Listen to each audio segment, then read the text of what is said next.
O som da chuva batendo no telhado era tudo o que ela conseguia ouvir. Lara estava parada na soleira da porta, com uma pequena mala nas mãos e o coração em pedaços. Do outro lado, sua mãe chorava em silêncio, enquanto o pai, com o rosto endurecido, repetia as mesmas palavras que já haviam arrancado dela todas as forças. Você envergonhou esta casa. Vá embora e não volte mais. Foi tudo o que precisou para sentir o chão sumir sob seus pés. Ela tinha apenas 19 anos, sonhos inteiros dentro do peito e um amor que acreditava ser verdadeiro. Até descobrir que tudo não passava de uma armadilha cruel. As pessoas que ela mais confiava foram as mesmas que a apontaram e a condenaram, sem lhe dar o direito de se explicar. Enquanto a chuva caía com mais força, Lara desceu a estrada de terra sem olhar para trás. Cada passo era uma ferida, cada trovão, uma lembrança do que perdera. E quando finalmente chegou à esquina que separava a casa da infância do mundo desconhecido, parou e olhou para o céu. Por quê? Sussurrou. O que eu fiz de tão errado? Naquele instante, a resposta não veio, mas algo dentro dela se acendeu, uma centelha quase imperceptível. Talvez fosse o instinto de sobrevivência. Talvez fosse a alma dizendo: a dor não vai te destruir, vai te moldar. O tempo passou devagar nos primeiros dias. Ela dormia onde podia, comia o que encontrava. As lembranças voltavam em ondas, cada uma mais cruel que a anterior. Mas dentro do sofrimento havia algo que não morria. Uma força silenciosa, uma teimosia que a impedia de desistir. Ela prometeu a si mesma: um dia, vou provar que meu valor não depende do que disseram sobre mim. O vento frio daquela noite parecia sussurrar segredos de um futuro que ainda não existia. Lara não imaginava que aquela caminhada solitária seria o começo de uma jornada de 15 anos. 15 anos de batalhas, de reconstrução, de recomeços. E que um dia o destino a colocaria novamente diante daqueles que a destruíram, mas desta vez ela seria a única capaz de salvá-los. A pergunta ecoava dentro dela como um desafio invisível. Será que o perdão é mais forte que a dor? Ela não tinha resposta, mas estava prestes a descobrir. Nos primeiros dias longe de casa, eu não sabia quem eu era. Era como se tivessem arrancado não apenas meu lar, mas também meu nome, minha identidade, tudo o que eu acreditava ser. A cada manhã, eu acordava com o coração pesado e uma sensação de que nada mais fazia sentido. Eu andava pelas ruas sem destino, observando as pessoas apressadas, as janelas iluminadas, os sorrisos alheios. Parecia que o mundo seguia normalmente. Só eu tinha parado no tempo. Encontrei abrigo numa pensão velha na beira da estrada. O quarto era pequeno, o teto tinha rachaduras e o colchão afundava no meio. Mas era o suficiente. O cheiro de café queimado misturado com poeira se tornou parte da minha rotina. Durante o dia, eu procurava emprego, mas ninguém queria contratar uma garota sem referências, com olhos cansados e uma história que ninguém queria ouvir. À noite, eu voltava exausta. Sentava perto da janela e olhava as luzes da cidade ao longe. Lá fora, tudo parecia em ordem. Dentro de mim, um vendaval. Lembro da primeira vez que consegui um trabalho temporário. Era numa pequena padaria. O dono, um senhor de cabelos brancos, me olhou por alguns segundos e perguntou: "Sabe fazer pão?" Eu balancei a cabeça e disse: "Não." Ele deu um meio sorriso e respondeu: "Então vai aprender." Aquele vai aprender foi como um fio de esperança. Não era apenas um emprego, era uma chance. Comecei lavando bandejas, limpando o balcão, acordando antes do sol. A farinha grudava nas mãos, o calor do forno me fazia suar. Mas pela primeira vez em muito tempo, senti que estava construindo algo. A cada pão que saía do forno, o cheiro de massa e fermento parecia um lembrete. Você ainda pode recomeçar. Foi também lá que conheci Dona Teresa, uma mulher que ria alto e falava mais ainda. Ela dizia que toda pessoa carrega uma dor que o outro não vê, e que o segredo da vida é não deixar que ela defina quem você é. Eu ouvia e tentava acreditar. Ela me emprestou livros, me ensinou receitas e, sem perceber, começou a me ensinar a ter fé em mim mesma. Com o tempo, percebi que a dor não some. Ela muda de forma.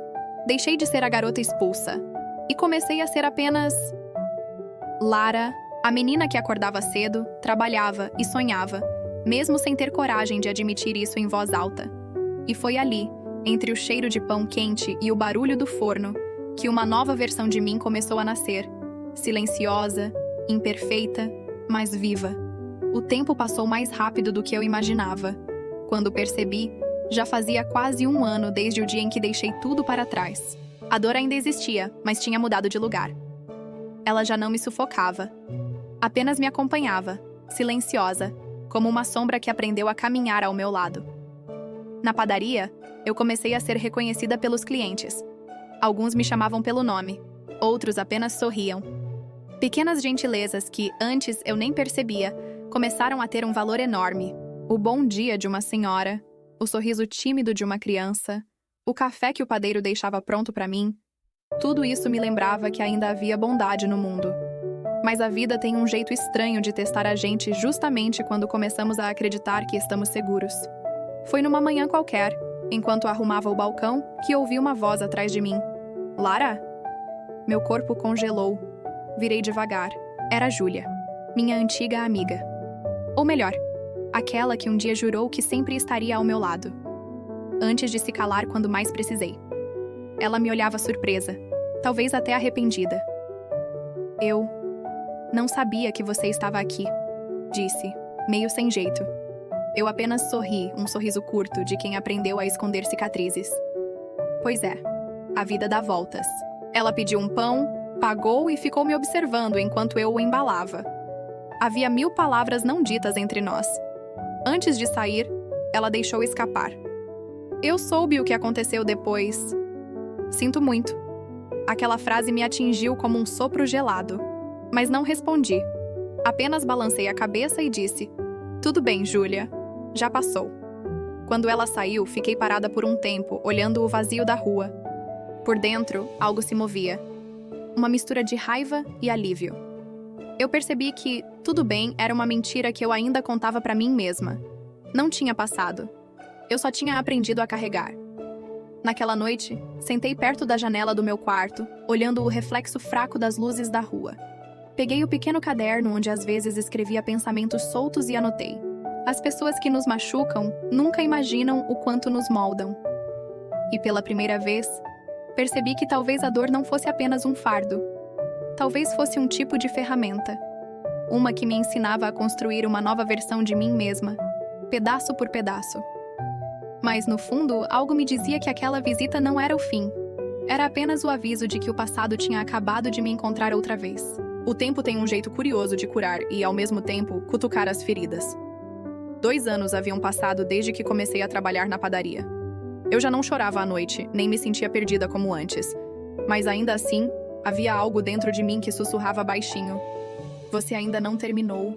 Às vezes, enquanto olhava pela janela, via o sol nascendo atrás das montanhas e me perguntava se era isso. Se a vida era apenas sobreviver. Eu era grata pelo que tinha. Mas uma inquietação crescia em mim, como se algo me chamasse para ir além.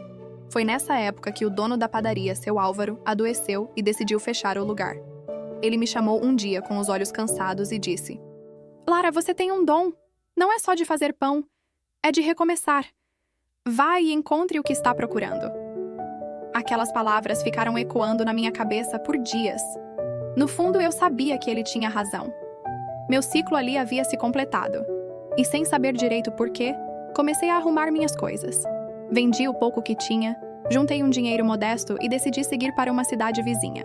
Era pequena, mas havia uma escola comunitária precisando de ajudantes. E uma das professoras, amiga de Dona Teresa, havia me recomendado. Não era muito, mas era o suficiente para começar de novo. Outra vez. A estrada era longa e silenciosa. Enquanto o ônibus avançava por entre os campos, vi o passado se misturando com o horizonte. Pensei em tudo o que deixei, em quem fui. E percebi que a menina que um dia saiu de casa chorando na chuva já não existia mais. Agora havia uma mulher. Cansada, sim. Marcada também. Mas viva. E determinada a fazer da dor o combustível para algo maior. Quando cheguei, o cheiro de terra molhada me trouxe lembranças antigas. A nova cidade tinha ruas estreitas, casas coloridas e um clima de simplicidade que me encantou. No primeiro dia, a diretora da escola me recebeu com um sorriso sincero. Seja bem-vinda, Lara. Aqui acreditamos em recomeços. Essas palavras me atravessaram como um abraço. Era tudo o que eu precisava ouvir. Nos dias seguintes, comecei a ajudar nas tarefas da escola, limpando, organizando, cuidando das crianças. Cada risada delas me fazia lembrar de algo que eu achava ter perdido: leveza. Mas no fundo eu sentia. Essa nova fase não era o fim da minha história. Era o prenúncio de algo muito maior. Algo que me faria olhar nos olhos do meu passado e, talvez, perdoar o imperdoável. Os dias passaram leves, quase silenciosos. A rotina na escola me trazia uma sensação que há muito eu não sentia: pertencimento. As crianças me chamavam de Tia Lara, e por alguma razão esse título simples me enchia de alegria. Eu limpava, organizava, ajudava nas refeições. E aos poucos a escola virou mais que um trabalho. Era um refúgio.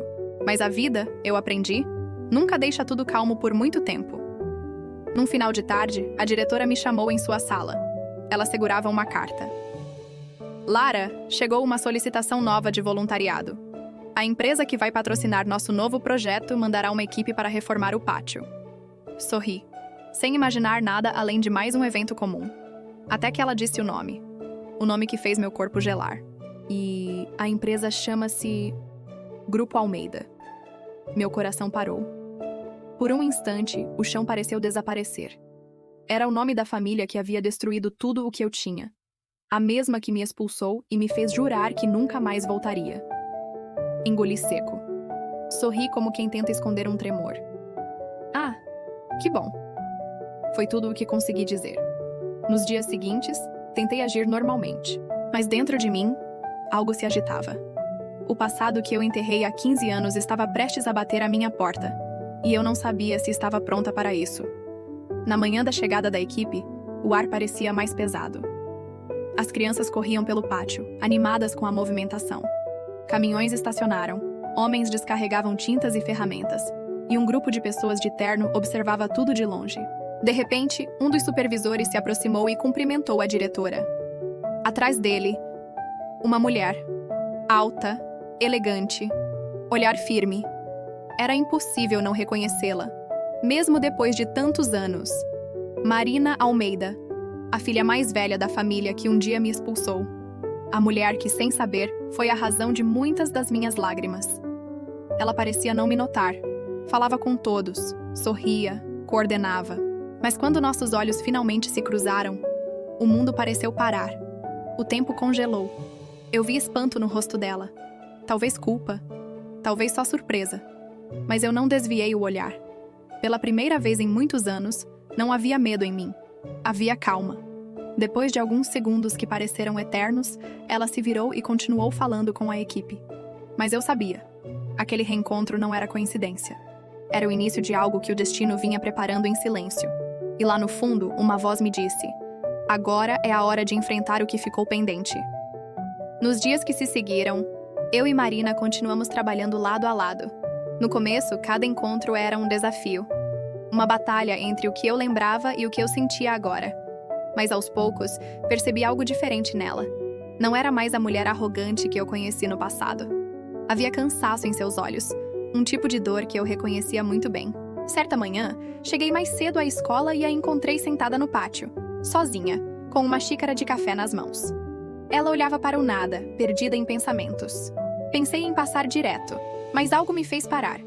Talvez fosse o vento frio, talvez fosse o peso de tantos anos sem dizer o que ficou engasgado. Sentei ao lado dela.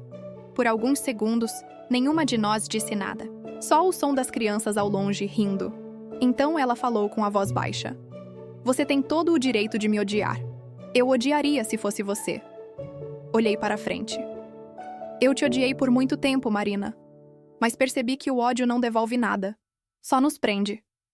Ela respirou fundo. Eu era jovem demais. E fraca demais para ir contra o que meu pai mandava. Aquelas palavras ditas com tanta sinceridade me atravessaram. Vi lágrimas surgirem nos olhos dela. E foi como se, de repente, o tempo se abrisse, permitindo que a dor respirasse um pouco. Você não imagina quantas vezes eu pensei naquele dia. Ela continuou. No seu olhar, na chuva, na forma como você pediu para ficar. Eu nunca esqueci. Fechei os olhos por um instante, tentando conter a onda de lembranças. Eu também nunca esqueci. Mas eu mudei, Marina. O que me fizeram não me define mais. Ela virou-se para mim, surpresa com a tranquilidade da minha voz. E então, Como quem solta o peso de uma vida inteira, ela chorou. Chorou como quem finalmente aceita ser humana. Sem máscaras, sem poder, sem o nome que sempre a protegeu. Eu não disse nada. Apenas deixei o silêncio fazer o que as palavras não conseguiam. Ali, naquele pátio, entre lágrimas e o cheiro de café frio, algo dentro de mim se transformou. Percebi que o perdão não é esquecimento. É olhar para a dor e dizer: você não manda mais em mim. E naquele momento, eu senti uma leveza que há muito não sentia. Quando ela se recompôs, me olhou com gratidão. Obrigada por não me virar as costas. Sorri de leve. A vida sempre dá voltas, Marina. Talvez essa fosse a nossa. Ela assentiu. E pela primeira vez, eu acreditei que talvez fosse possível recomeçar. Depois daquela conversa no pátio, algo mudou entre nós. Não viramos amigas de um dia para o outro, mas havia respeito. Um tipo de paz silenciosa que só o perdão verdadeiro pode trazer. Os dias na escola pareciam mais leves, até que certa tarde, a diretora nos chamou com um olhar preocupado. Recebemos uma notícia difícil, ela disse. O projeto de reforma está em risco. A empresa patrocinadora quer cortar os fundos. Marina empalideceu. Mas meu pai aprovou esse projeto pessoalmente. Pois é, respondeu a diretora. Ele mudou de ideia. Disse que não vê mais vantagem em manter o apoio. O nome pai ainda pesava no ar como um fantasma do passado. Eu sabia que esse homem tinha sido o autor das minhas maiores dores. E agora, de forma cruelmente irônica, o destino o colocava como obstáculo de novo. Marina me olhou, hesitante. Eu posso tentar resolver isso, mas preciso da sua ajuda. Respirei fundo. A antiga Lara teria recusado, talvez até sentido prazer em ver o império dele falhar. Mas a mulher que eu era agora sabia que o ódio não constrói nada. O que você precisa? Perguntei. Que me ajude a montar uma apresentação para mostrar o impacto do projeto. Se conseguirmos provar o valor humano da escola, talvez ele mude de ideia. E assim, nos dias seguintes, passamos horas lado a lado, revisando relatórios, colhendo depoimentos das crianças, das famílias, dos professores. Marina conheceu o coração daquele lugar, e eu a vi se transformar um pouco a cada dia. O olhar dela, antes frio, agora se suavizava quando uma criança lhe abraçava. Certa noite, enquanto revisávamos os últimos dados, ela olhou para mim e disse: eu achava que sabia o que era liderança, mas nunca entendi de verdade o que significa cuidar. Você me ensinou isso. Aquelas palavras me emocionaram. E você me ensinou que ninguém é prisioneiro do que foi. Respondi. No dia da apresentação, fomos juntas à sede do Grupo Almeida. Entrar naquele prédio foi como atravessar o tempo. Cada detalhe me lembrava quem eu fui e o que me custou chegar até ali. Mas dessa vez, eu não estava sozinha. Marina caminhava ao meu lado. Não como inimiga, mas como aliada. Apresentamos com o coração. Falamos de sonhos, de crianças, de esperança. E pela primeira vez, eu vi emoção no olhar do homem que um dia me expulsou. Quando terminamos, ele ficou em silêncio. Depois, apenas disse: eu preciso pensar. Saímos sem resposta, mas com um sentimento de missão cumprida. No fundo, eu sabia. Não importava o resultado. O simples fato de estarmos ali, lado a lado, já era uma vitória. A noite após a reunião foi longa. Eu quase não dormi. Cada vez que fechava os olhos, via o rosto do homem que me expulsou de casa, que me jogou na rua como quem descarta algo sem valor. Agora, tantos anos depois, ele era o juiz do destino de dezenas de crianças. E, de algum modo, também do meu. No dia seguinte, Marina me chamou cedo. Ela parecia nervosa. Meu pai quer nos ver, disse com a voz trêmula. Meu coração disparou. Eu sabia que esse encontro seria inevitável, mas não pensei que viria tão rápido. Entramos no escritório amplo, com janelas de vidro e móveis que brilhavam como se nunca tivessem sido tocados. Lá estava ele, Sr. Almeida, o homem que por muito tempo simbolizou o meu inferno pessoal.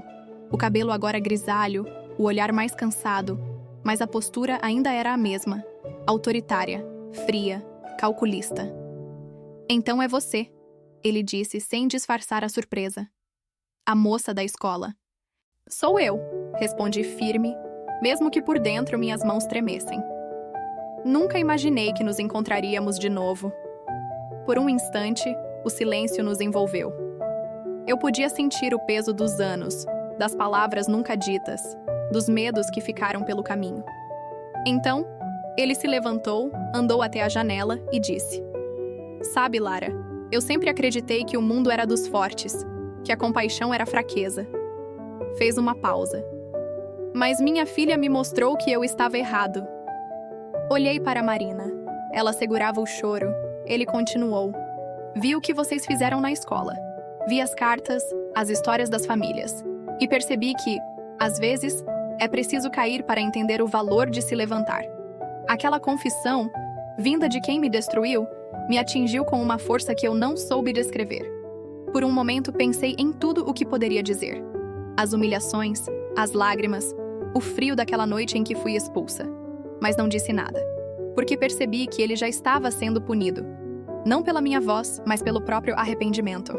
Ele voltou-se para nós. "O projeto vai continuar, todo o financiamento será mantido. Mas quero que saiba, Lara." Ele hesitou. "Eu sinto muito." As palavras ecoaram no ar, simples, cruas, mas de algum modo sinceras. E naquele instante eu entendi. Perdão não é aceitar o que foi feito, é libertar o que ficou preso dentro da gente. Estendi a mão para ele. Por alguns segundos, ele pareceu não acreditar. Depois apertou minha mão. E com isso, o passado finalmente encontrou descanso.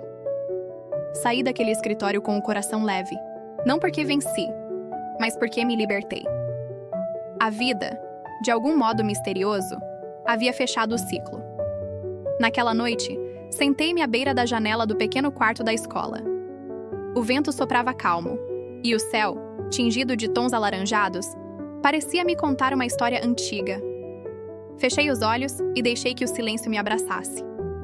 Por tanto tempo, eu vivi fugindo do passado, e sem perceber, o que realmente me assustava não era ele. Era o medo de nunca mais ser inteira. Agora, depois de tudo, eu entendia. Cada lágrima, cada queda, cada porta fechada me empurraram até aqui. O perdão não foi um presente que eu dei a quem me feriu. Foi a chave que libertou a mim mesma. Os dias seguintes foram cheios de pequenos milagres. O projeto da escola ganhou força, e logo as obras começaram. As crianças corriam entre as salas, rindo, sem imaginar que aquele espaço havia nascido de uma história de dor transformada em esperança. E, em meio a tudo isso, eu e Marina aprendemos a conviver não como vítimas e culpadas, mas como duas mulheres que decidiram escolher o amor em vez da mágoa. Um dia, ela me chamou no pátio e disse: "Eu queria agradecer, não apenas pelo que fez pela escola, mas pelo que fez por mim." Sorri. "Às vezes, Deus junta os pedaços da gente nos lugares mais improváveis, Marina." Ela riu com ternura. "E pensar que um dia eu a expulsei da minha vida. E agora você é a razão de eu querer ser alguém melhor." Nos abraçamos, um abraço longo, leve. Aquele tipo de abraço que encerra uma guerra. Mais tarde, quando o sol começou a se pôr, caminhei até o portão da escola. O mesmo portão que, no início, simbolizava um novo começo. Agora, ele era o ponto final de uma história e o início de outra. Respirei fundo. O ar cheirava a pão fresco vindo da cozinha, o mesmo cheiro que um dia marcou meu primeiro recomeço. Sorri ao lembrar do velho Álvaro, da padaria, da estrada, das noites de solidão que me ensinaram a escutar minha própria alma. Hoje, entendo que a vida é um ciclo constante de recomeços, que não existe queda que dure para sempre, nem dor que Deus não transforme em propósito, e que, às vezes, a justiça que esperamos vem disfarçada de perdão. Enquanto o sol desaparecia por trás das montanhas, senti uma paz que eu jamais havia conhecido. Não era o fim da história, era apenas o início de uma nova jornada, porque quando o coração aprende a perdoar, ele finalmente aprende a viver. Olhei para o horizonte e murmurei baixinho: "Obrigada, Deus, por nunca desistir de mim, mesmo quando eu quis desistir de tudo." E é isso que quero deixar com você, que me ouviu até aqui. Não importa o quanto te feriram, o quanto te humilharam, o quanto tentaram apagar tua luz. Se você escolher a fé, a coragem e o perdão, o seu recomeço será maior do que qualquer queda. Inscreva-se no canal e continue comigo nessa jornada de histórias que falam sobre fé, superação e recomeço. Porque toda dor pode virar esperança, e toda vida merece um novo amanhecer.